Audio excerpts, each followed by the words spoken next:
కాలం అంతటి తన చేతుల్లో ఉంచిన మహిమ గల దేవుని సన్నిధిలో ఉన్న దేవుని ప్రజలారా, ఇది మన దేవుని గురించి వినే సమయం కాదు. దేవుడే స్వయంగా మన హృదయాలతో మాట్లాడే సమయం. కాబట్టి జాగ్రత్తగా వినండి. ఆదికాండంలో దేవుడు తన ప్రేమను ఎలా ప్రకటించాడు అనేది ఇప్పుడు మనం తెలుసుకుందాం. ఆదికాండం 1:1 ఆది యందు దేవుడు భూమి ఆకాశములను సృజించాడు. భూమి నిరాకారముగాను శూన్యముగాను ఉండెను. చీకటి అగాధ జలము పైన కమ్మి ఉండెను. దేవుని ఆత్మ జలముల పైన అల్లాడుచుండెను. దేవుని వెలుగు కమ్మని పలుకగా వెలుగు కలిగెను. వెలుగు మంచిదైనట్టు దేవుడు చూచెను. దేవుడు వెలుగును చీకటిని వేరుపరిచెను.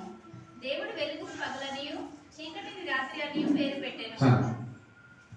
ఆది యందు దేవుడు భూమి ఆకాశాన్ని సృజించాడు. ఇక్కడ దేవుడు ఎవరు అంటే, ఏదైతే భూమి మీద మనం చేయలేని పని ఏదైనా ఉంటది అంటే దాన్ని చేయగలిగిన వాడే దేవుడు. దేవుడు భూమిని ఆకాశాన్ని ఎందుకు సృష్టించాడు అంటే, భూమిని ఆకాశాన్ని ఎవరైనా సృష్టించగలమా? మనం భూమి మీద ఉన్న వాళ్ళు చేయలేము.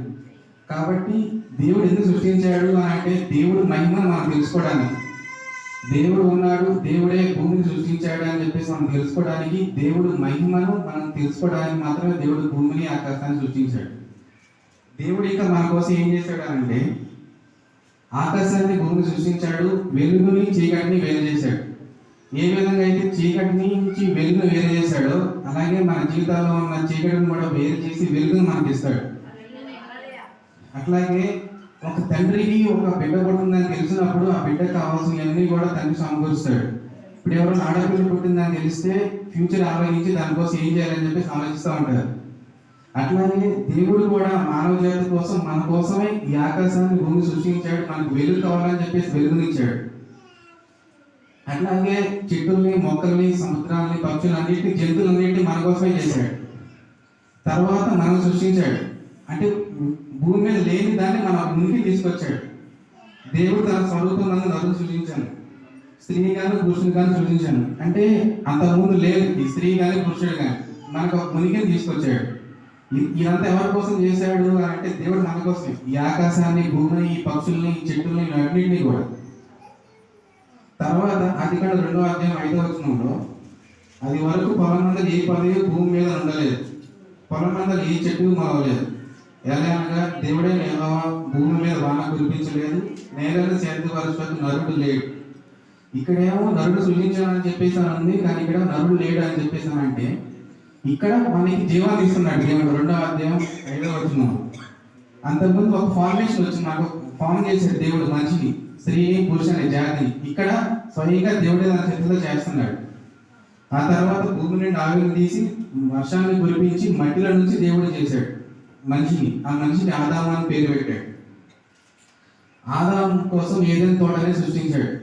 ఆ ఏదైనా తోటని చేతులు పంచడానికి ఆదాము తోటని ఎంచుకున్నాడు. ఆదాము దేవుడు చేసిన తోట కోసం పనిచేశాడు. జంతువులన్నిటికీ పేరు పెట్టాడు. ఇలా కొంతకాలం అయిన తర్వాత ఆదాము ఒక్కడే పడుకున్నప్పుడు, ఆదాము ఒక్కడే ఉండటం మంచిది కాదని చెప్పేసి చూసి హవ్వని చేశాడు. హవ్వని పక్కటి ఒక నుంచి తీశాడు. కాలు నుంచి లేదు, పైన తల నుంచి లేదు, సమానంగా ఉండడం కోసం పక్కటి నుంచి హవ్వని తీశాడు. ఆ హవ్వ ఆదాముకి సహాయకురాలులాగా ఉంది. ఆ తర్వాత ఆదాము హవ్వని చేసిన తర్వాత ఇక్కడ నుంచి మొదలైంది. ఆదికాండం 3:1 దేవుడు సృష్టించిన సృష్టి అంతటిలో చదువు.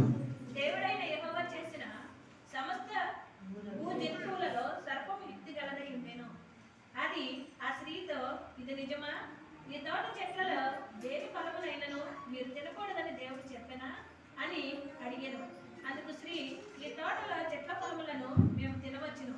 అయితే తోట మధ్యలోనున్న చెట్టు ఫలములను గుచ్చి దేవుడు మీరు చావకుండానట్లు వాటిని తినకూడదనియు వాటిని ముట్టకూడదనియు చెప్పెనని సర్పముతో అనెను. అందుకు సర్పము, మీరు చావనే చావరు, ఎలయనగా మీరు వాటిని తినుదెలుగున మీ కన్నులు తెరవబడుననియు మీరు మంచి చెడ్డలను ఎరిగిన వారే దేవతల వలె ఉందరనియు దేవునికి తెలియనని స్త్రీతో చెప్పగా, స్త్రీ ఆ వృక్ష ఆహారమునకు మంచిదియు కన్నులకు అందమైనదియు వివేకమిచ్చు రహస్యమైనదియు నా ఇందుట చూచినప్పుడు ఆమె దాని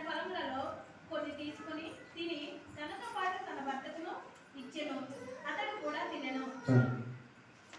అయితే ఇక్కడ సర్పం యుక్తి గలదై ఉండదు యుక్తి గలదై ఉండను అని చెప్పేసానంటే ఇక్కడ సర్పము తెలివైంది. భూ జంతువులు అన్నింటిలో కూడా సర్పం తెలివైంది, కానీ ఆదాము హవ్వ కంటే తెలివైంది కాదు. కానీ ఇక్కడ దేవుడు సర్పాన్ని ఎలా ఉపయోగించుకున్నాడు అని అంటే దేవుడు మనిషికి నిజమైన ప్రేమ తెలియడానికి, దేవునికి మనిషికి మధ్య ఒక నిజమైన ప్రేమ ఏర్పరచడానికి, పరీక్ష లేదే మనకి నిజమైన ప్రేమ తెలియదు. దేవుడు ఆ సర్పాన్ని ఒక సాధనంలాగా వాడుకున్నాడు. ఎట్లా మనిషికి ప్రేమను నిజాయితీ, మనిషిలో ఉన్న ప్రేమను నిజాయితీ తెలుసుకోవడానికి సర్పాన్ని వాడుకున్నాడు. ఆ విధంగా సర్పాన్ని వాడుకున్నాడు. సర్పం చెప్పింది హవ్వతో, చదవండి ఒకసారి 3వ అధ్యాయం 1వ వచనం. దేవుడైన యెహోవా చేసిన చదవండి. దేవుడైన యెహోవా చేసిన సమస్త భూజంతువులలో సర్పము యుక్తి గలదై ఉండెను. అది ఆ స్త్రీతో, ఇది నిజమా?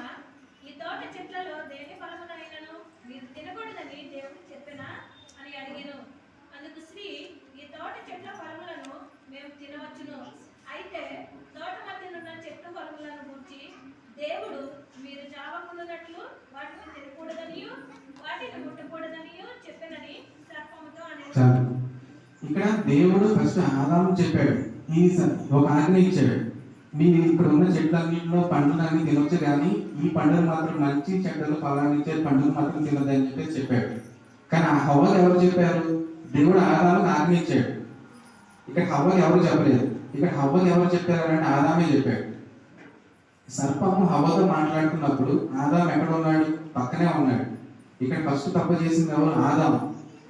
ఏ విధంగా అయితే సర్పము హవ్వతో మాట్లాడుతున్నప్పుడు ఆదాము పక్కనే ఉండి సైలెంట్ గా ఉన్నాడో అక్కడే మొదటి తప్పు జరిగింది. అలాగైతే మన కుటుంబంలో కూడా, మన కుటుంబం మొత్తం కూడా దేవుని దగ్గరికి రావాలి. కొంతమంది భార్యలు వస్తారు, కొంతమంది భర్తలు రాదు. అలా భర్త రాకుండా ఉన్నప్పుడు భార్య చూస్తున్న మౌనంగా ఉండదు, అక్కడే మొదటి తప్పు అయిపోతుంది. అక్కడే అదే తప్పు ఆదాము కూడా చేశాడు. అక్కడే కుటుంబంలోనే కష్టాలు మొదలైనవి. అలా మనం చేయకుండా కుటుంబం మొత్తం కూడా దేవుని సన్నిధికి రావడానికి ఒక ఎగ్జాంపుల్ ఇది మనం తీసుకున్నాం.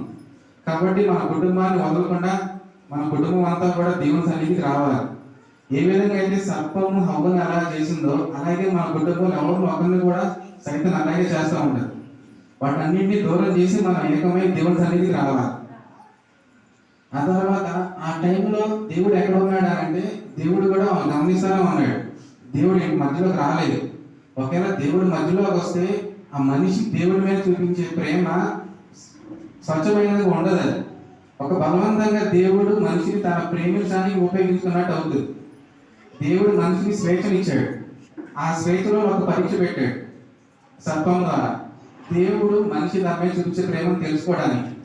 కానీ ఆ పరీక్షలో ఆదాము ఫెయిల్ అయ్యాడు. హవ్వ కూడా పక్కనే ఉండి కూడా ఏం చేయలేకపోయింది.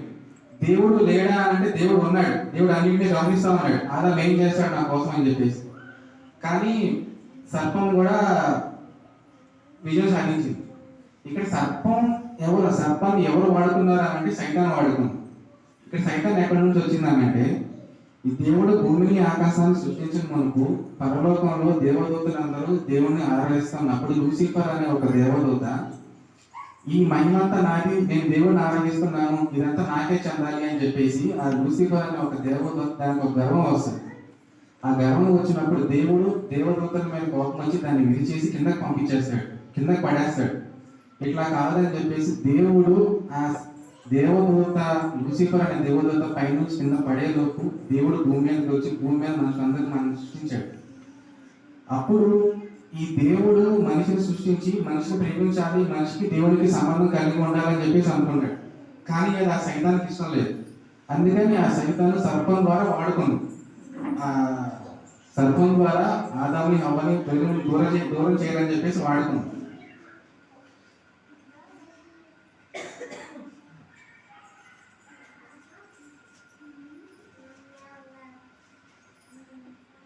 అయితే ఇక్కడ దేవుడు మనకు వచ్చే ప్రతి టెంప్టేషన్ ఎదుర్కొంటే అది మన దేవుడిలో చూపించే ప్రతి ప్రేమ కూడా ఒక ఫోర్స్ఫుల్ గా ఉండదు, ఒబీడియన్స్ ఉండదు అది.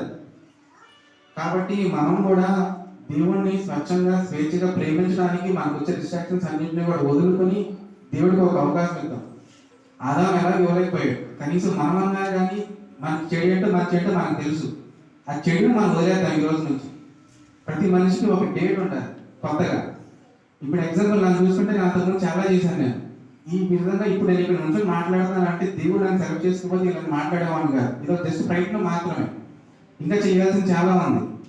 అలాగే మనం కూడా దేవుడికి మనకి కూడా మనకు ఒక డేట్ మనకు పెట్టుకుందాం. ఈ రోజు దేవుడు నాతో మాట్లాడాడు అని చెప్పేసి అట్లా మనం కూడా దేవుడి కోసం ఏదో ఒకటి చేద్దాం. దేవుడు మనకు ఖచ్చితంగా మనకి ఏదైనా కానీ చేయగలిగేవాడు. ఇది ఒక చిన్న ప్రయత్నం మాత్రమే దేవుడి గురించి చెప్పడానికి. ఇంకా ముందు ఇంకా నేను చాలా చెప్పడానికి ప్రయత్నిస్తున్నాను. కాబట్టి ఏమైనా తప్పులు ఉంటే అర్థం చేసుకోండి. ఇదే నేను దేవుడి కోసం చెప్పిన ప్రయత్నం.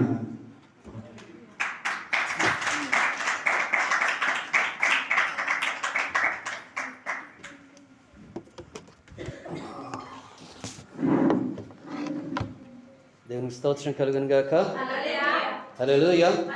ఒక చిన్న మాటని మనం చూసుకొని ముగించుకుందాం. ఏంటంటే ఎహెజ్కేలు 3వ అధ్యాయము 1వ వచనము. దేవుడు ఎహెజ్కేలుతో మాట్లాడుతూ ఉన్నాడు, నేను ఇచ్చేటువంటి ఈ యొక్క లేఖనమును తినమోను, తిన్న తర్వాత నరపుత్రుడా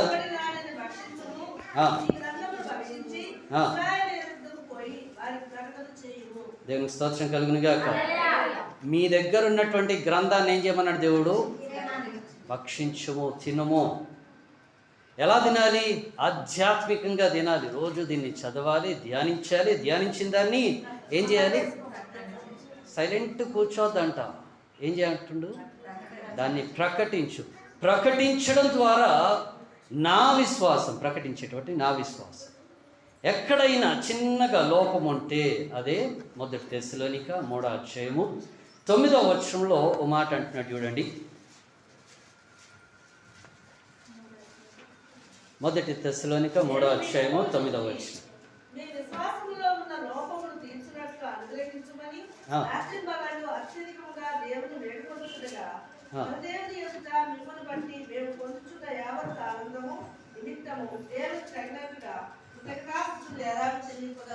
దేవునికి స్తోత్రం. ఏమంటున్నాడండి?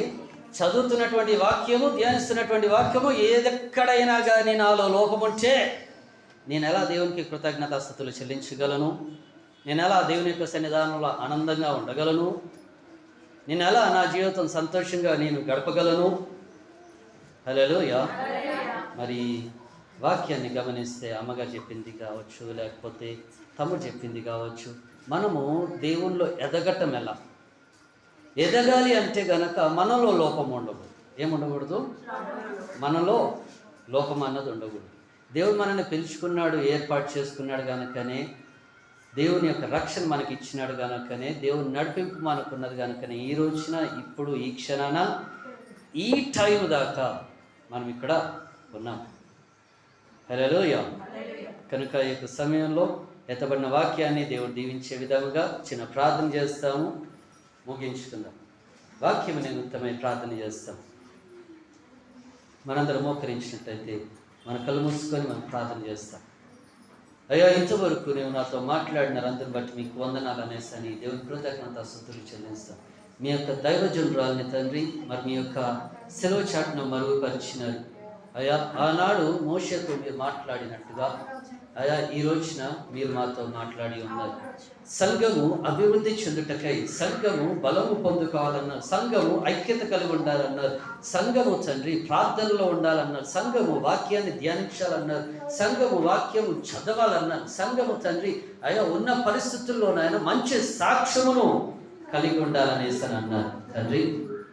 అదేవిధంగా నాయన ఆనాడు తండ్రి రాసిన ఆది కాండములో మరి మీరు చేసినటువంటి కార్యముల్లో తండ్రి, సృష్టి ప్రారంభము మొదలుకొని తండ్రి అపవాది అయా ఎలాగైతే తండ్రి ఆదాముకి అవ్వకి మధ్యలో వచ్చి ఉన్నారో, అదేవిధంగా ఈ రోజుకి ఇప్పటికీ ఇదే పరిస్థితుల్లో కూడా సంఘానికి, సంఘ కాపరికి మధ్యలోను, అయా ఒక విశ్వాసికిను ఒక కాపరికి మధ్యలోను తండ్రి, ఒక భార్యకి భర్తకు మధ్యలోను తండ్రి అనేక విధములైనటువంటి చిచ్చులు పెడుతూ ఉన్నాడు.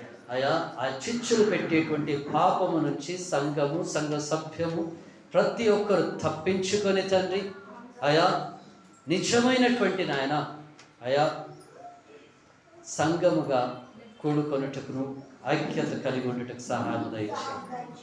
అయ్యా, వచ్చిన ప్రతి వారిని మీ చేతుల్లోకి అప్పగిస్తూ ఉన్నాను. ఇంతవరకు మీరు మాతో మాట్లాడినారు. మీ మాటను బట్టి మీకు వందనాలు. మీరు బయలుపరిచిన ప్రతి ఒక్క అమూల్యమైనటువంటి మాటలను బట్టి మీకు వందనాలు. ఆ మాటల్ని మేము మా యొక్క మనస్సులో భద్రపరుచుకొని వాక్యమనుసారమైనటువంటి జీవితం మేమందరము జీవించడానికి సహాయం దయచేయండి. ఆ వాక్యము తండ్రి మంచి నేల మీద పడినటువంటి విత్తనంగా తండ్రి అంచెలంచెలుగా మాలో నానాటికి ఎదుగుటకు సహాయం దయచేయండి. అయ్యా, త్రోవ పక్కన పడినటువంటి విత్తనాల వల్లే తండ్రి అయ్యా మేము విని వదిలిపెట్టడము కాదు, మీ కష్టాల్లో ఉన్నాం, ఇరుకుల్లో ఉన్నామనేసరి తండ్రి వాక్యాన్ని వదిలిపెట్టడము కాదు తండ్రి. అయ్యా, రాతి బండ లాంటి హృదయాన్ని కలిగినటువంటి